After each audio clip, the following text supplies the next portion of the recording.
Hi, I'm Patty Longwinter from Siemens PLM Software. I'm Product Manager for NX Rendering, and today I'm going to talk about NX11 Iray Plus Ray Trace Studio material conversion. Now, this is for those of you that have already applied materials in NX9 and NX10, and you want to bring your parts into NX11 with Iray Plus.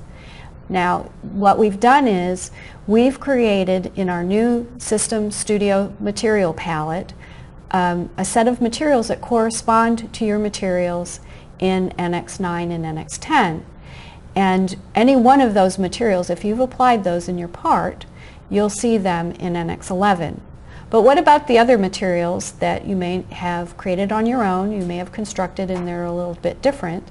Well, that's what we're going to be talking about today. What do you do? How can you quickly set up those materials in NX11 with Iray Plus?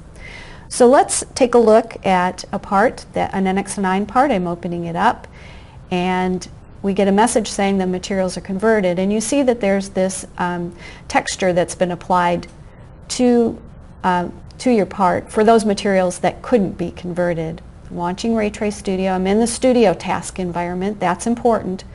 And these are the two materials that didn't get converted. I MB3 on that object that has a material and say select all objects with this material, and now I pick a new material. I'm picking the yellow plastic, and that's been applied. Now for the chuck I do the same thing, MB3, select all objects with this material, and now I'm selecting aluminum.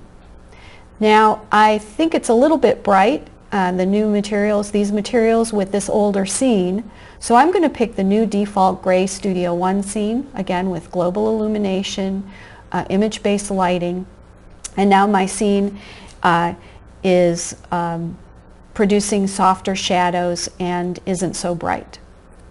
So that's a quick look at material conversion in NX11 with Iray Plus rendering. For more quick tips about NX11 Iray Plus, check this channel, and thanks for watching.